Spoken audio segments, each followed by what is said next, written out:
Welcome to Wine Road, the wine, when, and where of Northern Sonoma County. I'm your host, Marcy Gordon, with Beth Costa, Executive Director of the Wine Road. Thanks to Ron Rubin, we're able to keep our podcast rolling along.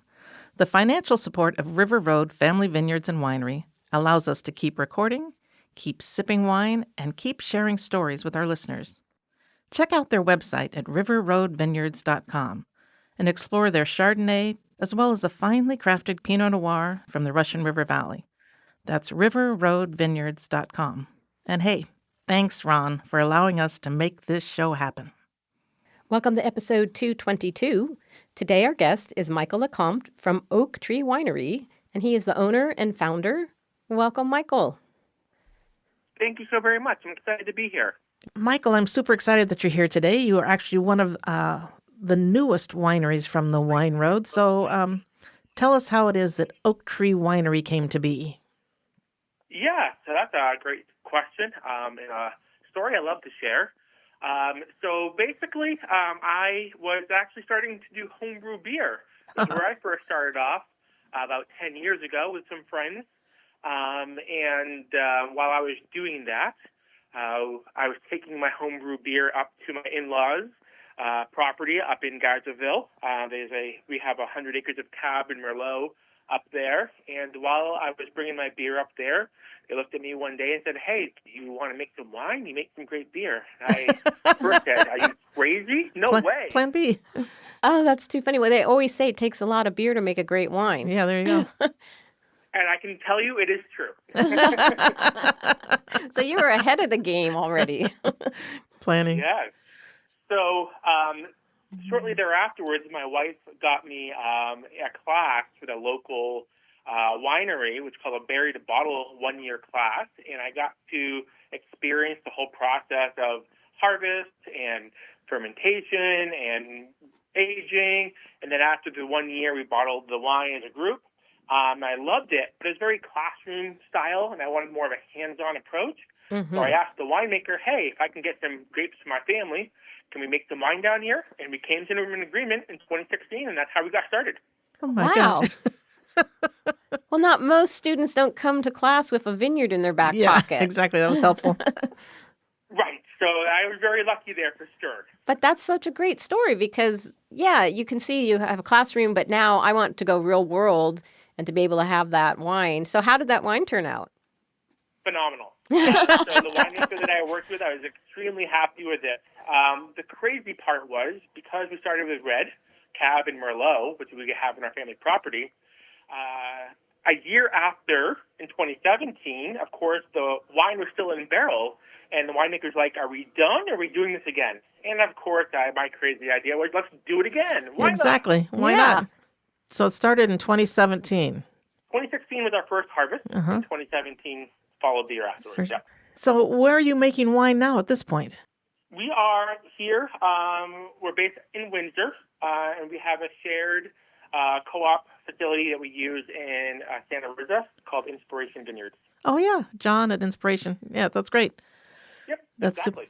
And so what kind of wines are you making at this point? We have a branched out. We originally started with the Cab and the Merlot. Our family property actually also has 1 acre of Sauvignon Blanc, so we get some grapes from that. We also have a Pinot Noir, which we've added into, a Russian River Pinot Noir. We have a red blend between the Cab and the Merlot. We have a Viognier, and we also have a Rosé of Pinot Noir. I mean, that's a pretty extensive nice portfolio. Yeah, that's a nice little lineup there. That's awesome. Yeah, and the idea is we'll always have our family Cab, Merlot, and red blend, and we're going to be very opportunistic on the other side, where 1 year we may get, a Zinfandel, 1 year we may get a Pinot, and we'll kind of change up the other side. We want to think of it as like a brewery, where you go in and you say, "Hey, what do you have now that's new?" And I can say, "Yeah, this is our new stuff." So that's kind of the concept. And that's nice to be able to take advantage of that because, the grape market is always in flux and changing, and it's good to be able to be nimble and take advantage of the great deals you can get. Well, That's the exact idea. yeah, and I think winemakers are always excited to do work with a new varietal from here and there. I think that's keeps it exciting. Yeah, it makes it fun. Like I don't all of a sudden something comes up. It's like, oh, here's some Peak Pool. Oh, yes, let's go for Nice. that. That probably doesn't come That up very probably often. doesn't come up. Wine love it too. Yeah. That's where my brain goes. But Yeah, yeah, exactly. if you find that, let us know, Michael. One in a million mounts. Not often. And so you have a shared tasting room there. Tell us about that setup. Yes, we're very excited for this new chapter. This past September of last year, we were able to join and create a shared tasting room with JK Cellars. Roger Beery and I have partnered together, and we have Tasting Notes, a wine lounge collective right here in downtown Windsor. And we showcase both of our wines, and it's been an awesome experience. I really love it. Yeah, we had Roger on the show about a month ago, and we were talking about how Windsor is just a really great destination. You can pull in there, park the car, and there's, I think 5 tasting rooms that you could walk to, and then great restaurants in between. So really, a visitor to the area could make a day out of just, visiting Windsor and wandering around there and doing some great tasting. Agreed. It's a hidden gem that we wish wasn't hidden anymore. Yeah, I we're think going it's to try starting to unhide it for you. Yeah, we try to always boost the visibility, but it is a great. Perfect. Yeah, it is a great destination. It's a one day, you spend a day when you come to wine country, and always make Windsor a stop for sure. So I agree. You sort of came into this winemaking sort of accidentally. I mean, you were making beer and loving that. And do you find that you just really are loving the wine and learning more about wine and working with other winemakers and, finding your way that way? Yeah, I mean, it's a whole gamut of things. It's the winemaking. Wine, I love how every year it has its own characteristics. I love that it's unique in its own way, where Right. beer, it's a recipe, and you can make the same thing over and over, which is cool, but wine is just a whole different experience. I love, the challenge of, the business itself, having the tasting room, the challenge of getting people to the door, the marketing aspect of Right. it, and just having the conversations and people come in and sharing the story. And just, I'm a big people person, and I just love just hanging out and talking and just bringing wine into the conversation, and everything's great.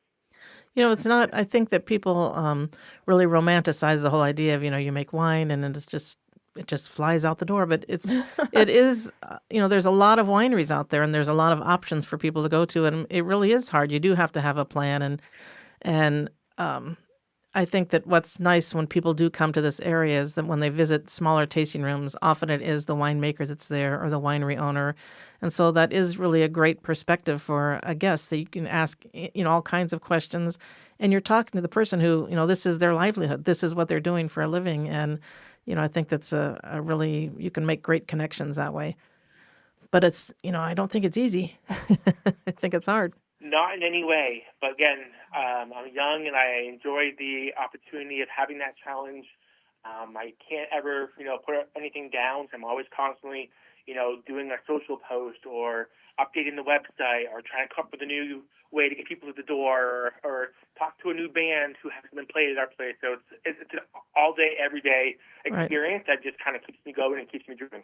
Yeah, it's like for some people that constant activity, it's just thrive on it. Right. It's never a dull moment. I think it really suits certain personalities. That's great that you found that.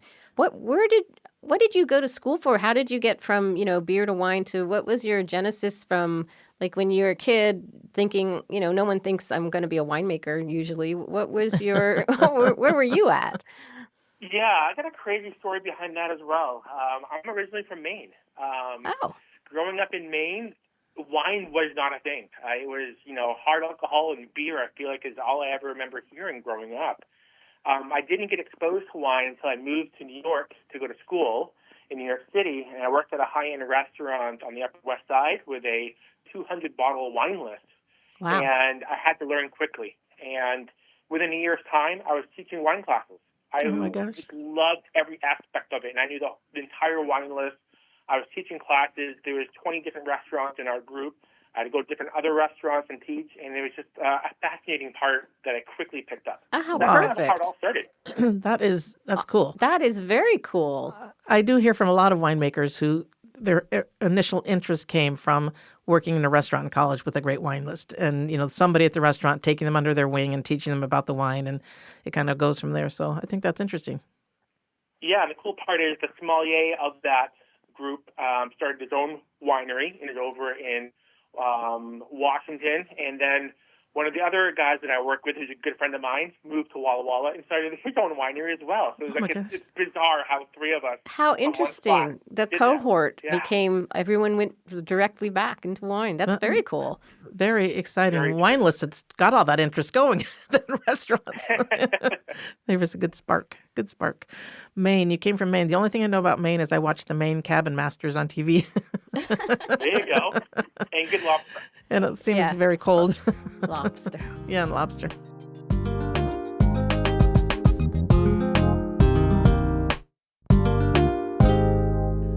So tell me, you did mention something in all these things that you have to do all day long, and one was lining up bands. So you guys are open late at the tasting room some nights, and what's the story there? Yeah, so we're open Thursday through Sunday. We have a lot of activities. So the concept that I kind of have been trying to work on is Windsor is, not a true destination right now for tourism, much like Healdsburg is. So we have to also cater to more of the locals. Right. So to bring locals into the tasting room, we got to have those fun, engaging activities. So we have karaoke once a month, which is a lot of fun. We have sip and paint night once a month. And then we have live music on both Saturdays and Sundays. And Saturdays from 4 to 7 and Sundays from 1 to 4, a little brunch time. And we get a great little group of people every day just coming out, hanging out, enjoying some wine, listening to music, and just enjoying a tasting room. I think that's really fabulous. Well, it's super sharp. That's a really great idea. And can you fit about 20 people in there or 30 people? When you have music playing? We have, it's a very loungy. We have little living room type experiences. So there's couches and coffee tables, and we have a shared community table. So it's something for everybody. With the bar, you can sit up at as well and talk to us. There's a little bit of a cozy different experience we want to give everybody. Right. I love that. I think people are looking for that more, too. They want the classic old school tasting room experience. They really want to be a hangout experience, for lack of another word. And I think that just really helps people feel comfortable in the wine space, too. Well, and even something like the sip and paint, I think, people might come there and just have 1 or 2 glasses of wine, but then they love the experience, so then you're their go-to winery. And when they have friends that come in town, that's for sure where they're going to go. And when they need to bring a bottle for dinner, that's the wine they're going to bring. So, yeah, you just have to build that connection with people. Yeah, and we recently introduced some board games and card games and games that people can kind of hang out with their friends, and sit out and relax. And we got a little outdoor patio area as well. So it's designed to be that local hangout that we're trying to build up here in downtown Windsor. So it sounds like you personally are there quite a bit. If people came in and went wine tasting, is it most likely that you're the person that's going to be there? Yeah, Roger and I are there quite often. So we do have help as well that work the tasting room, but Roger and I are there a lot of times, especially during the busy hours. We want to make build that rapport and talk to those who are coming in and thank them for coming in and make that part of our experience. I love it.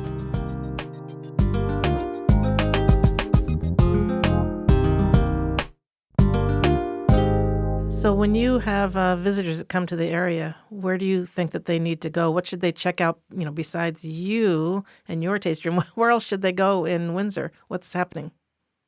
Yeah, there's a lot of great things in Windsor, and we're really big about promoting, of course, the other wineries downtown. I think I look at it, one thing as, we're all going to win together or lose together. Right. So it's great that we all support each other. Yes. We also have great beer here in Windsor. I mean, of course, everyone knows Russian River Brewing Company. If you haven't been to the one in Windsor, you got to check it out. That's a huge staple. We've got Barley and Vine over at Bell the Road. Beverage District. Yeah. Yep, on Bell Road. That area is great. Got Colorado over there as well, and a few other liquor places, wine places. Sonoma Brothers. You got the cidery. You've got Two Shepherds there. Exactly. So there's more going on in Windsor than people realize, I feel. Yeah, no, it is an undiscovered gem. So we have to mine it out, I know. I shine it think up, let it people is. know and come visit But Windsor. I think you're on the right track with Yes. doing, the extra things. And community, starting with the Right. community, local roots there first. Yeah, make them want to support you. The locals want to support you. That's important. So when you come to the tasting room, is there like a set tasting menu? Is there a tasting fee? What's the experience when I come to the tasting room? I can taste through the whole portfolio? Do you have just different wines, different days? What's the experience like? Yeah, great question. So we offer all three experiences. When I say all three, basically you have the flights. You can come in, so you can come and taste. We have a 4-flight wine option. So out of the 7, you can pick whatever 4 that you want to taste. That's experience number 1. If you want to just come and hang out, have a glass of wine, you're not looking to do a full flight, that's an option too. Nice. If you get a bigger party, you want to do some bottles of wine, that works as well. So depending on what mood you're in and what you're trying to experience, we have those 3 options for you. We do have a little bit of prepackaged charcuterie that we can offer for you. We also encourage you to bring your own food. You can support local restaurants and grab something to go and bring it in. Not a problem at all. That's super Oh, nice. that's great. Yeah, so that is really smart. So I know over in the Barlow, some tasting rooms have where you can order food from the Barlow, and that's super successful. Perfect, because you have such great restaurants there in Windsor as well. And so I can come in, hang out, have a glass of wine, play some cards. I can go through the flight, or I could, use the charcuterie there or bring in. You cover all the bases. I love it. I appreciate the wineries that are more and more of them are doing where you can just buy a glass of wine. And I like to do that oftentimes with a girlfriend. I don't really want to go wine tasting, but I want to go sit someplace nice and visit and just, we each have a glass or 2 of wine. I love that. Yeah, it's nice I flexibility. I think I've noticed that, we open at 11 o'clock or 12 o'clock typically, and those who are coming wine tasting come between that and like 3 to 4. Right. Typically that time frame. Right. And then, the locals who want to come and hang out, they're there from 4 to close, and they want to not do a tasting, but just kind of hang out. So it kind of supports both tasting room experience and also the local lounge experience. Yeah. Yeah, so it's like a wine bar tasting room. You got it. It sounds like you got a lot going there. Yeah, we got to come. I'm tired. I've talked to Michael. I'm tired. I feel like I'm dropping the ball. I need to do more every day. Yeah, it sounds like you got a lot going on. I'm super excited to come check it out myself. I haven't been over there yet. And usually our guests, today you're calling in because that's just kind of work better with your schedule and what's going on. But usually guests come to the studio and they bring us a bottle of wine and then we can talk about it. So that's why we started this whole podcast. That was the whole thing. point of the show, really, to get that bottle of wine. So if you were to have come in today, what wine would you want to talk about? Oh, that's always a tough one. Who's your favorite child? I always think that. I know. It's like you can't pick a favorite. You would just say, well, today, yeah. Yeah. I would say I would have brought in today our Viognier. Oh, yes. Yeah, that would be a nice choice. Yay, that would have moved you up the list there, Michael. Yes. Okay, so tell us about this Viognier. Yeah, this Viognier is phenomenal. It's the first time we actually made it. My winemaker was able to get his hands on some extra grapes back in 2021. It's coming out of Bennett Valley from a vineyard called Gem Vineyards. It's just a very beautiful, well-rounded Viognier. Get some hints of some honeysuckle and some, apple on there, with a touch of cream from the barrels. But it's aged in unoaked barrels, but it also finished off in stainless steel. The surprising piece of it is when we had it listed on our website for sale before we were in the tasting room, nobody was buying it because people just weren't familiar with it. Right. And as soon as we opened the tasting room and put it in as an option, we can't keep it on the shelves. It's just flying off the shelves. Yeah. It's been great. I'm a huge fan of Viognier, and I often say that I do love Chardonnay, but I always think, I don't need Chardonnay, but I need a nice white wine. It's like, Viognier, that's my go-to. I love it. That's exactly it. Nice Nice. choice.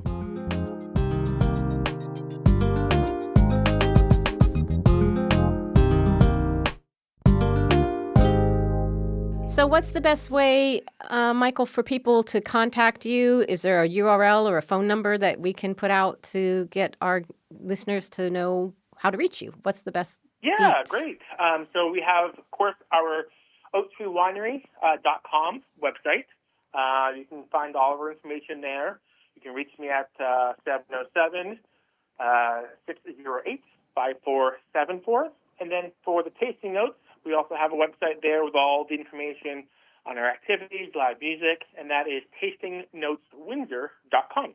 I love Tasting Notes. I think that's Perfect. super Yeah, cute. that's a super cute So name. it was tastingnoteswindsor.com. Okay. Yeah. That's correct. Okay, so we'll put all that in the show notes so people can get a hold of you. Is there anything else anyone should know or you want to add that we didn't ask? Anything we didn't ask? Well, one of the fun things that typically I get asked is how did we name our wine? I was just going to say, I was looking at the name thinking Oak Tree Winery. Is there like some giant tree in the middle of the vineyard? Or so where did the name come from? Yeah, so that's pretty much accurate as you described it. But yes, when I was trying to come up with a name, I didn't want to use like a family name. A lot of people do, which is totally fine. But I wanted to keep it separate from a family name. So I was thinking like 3-barrel, oak barrel, or just I couldn't think of something. And then I remembered that we have the big, huge oak trees on our family property. I'm like, all right, let's pay some homage to the oak trees that are up there. And so I then was thinking, big oak, mossy oak, windy oak, all these fancy names, and they're either taken or just sounded weird. And out of desperation, I just looked at plain and simple Oak Tree Winery, and there was nothing out there. I'm like, how is that possible? Yeah, exactly. It wasn't taken? It was too simple, yeah. That's crazy. Too obvious, right? Oh, well, So meant to I'm be. like, it's a sign. Yeah. Yep, exactly. It's meant to be. It's a sign. I grabbed it immediately. I trademarked it. It's mine. Nobody else can have it. And I have run with it since. That's awesome. That's excellent. Well, out in Alexander Valley, I'm assuming that's where you're talking about, out in Alexander Valley. You got it. Yep. I was coming home from Robert Young one time, and man, the oak trees out there are spectacular. I mean, there really are some beautiful, big, old oaks out there in Alexander Valley. I probably have 50 pictures, and every time I take a picture, I think, what am I going to do with this? Like nothing, but it's just, you just can't help but pull over and stop and take the picture. The trees are amazing. So that's good. They're magnificent. They really are. And actually, our family property is not too far from there, up on Geysers Road off of 128. Oh, so yeah. right in that same area. Yeah, it's beautiful up there. It really is. Lovely. That's nice. Okie doke. So I think I only wanted to say one more thing about the Wine Road, and that so we have just wrapped up barrel tasting. We've wrapped up what we call our big event season is over, but we do have some wine trails that'll still be coming up throughout the year that people could check out. The wine trails are $50 a person. They're one-day events. The next one coming up is not until May. It'll be May 10th, and then we have one in July, September, and December. So check out the wine trails at wineroad.com. And I think that's kind of it. When you do check that out, you'll notice we have a brand new website also, which we're super excited about. Kind of, cleaned up and a little more modern. So we're really excited about the new website. We have new printed maps that are just being distributed right about now. So a lot of things happening along the Wine Road. So check us out. Can't wait to see you and to hear from you. And Michael, thank you so much for joining us this morning. Thank you both as well. I had a great time and look forward to the next one. I can't wait to see you. I'll have to come into the taste room. Check it out. Have some Viognier. Yeah. Please do. When you do come on in, let me know ahead of time. I'd love to give you the full experience. Perfect. Okay, Thank you. Thank you. Talk to you soon. We'll Bye-bye. see you on the Wine Road. Bye-bye. Thank you. Bye.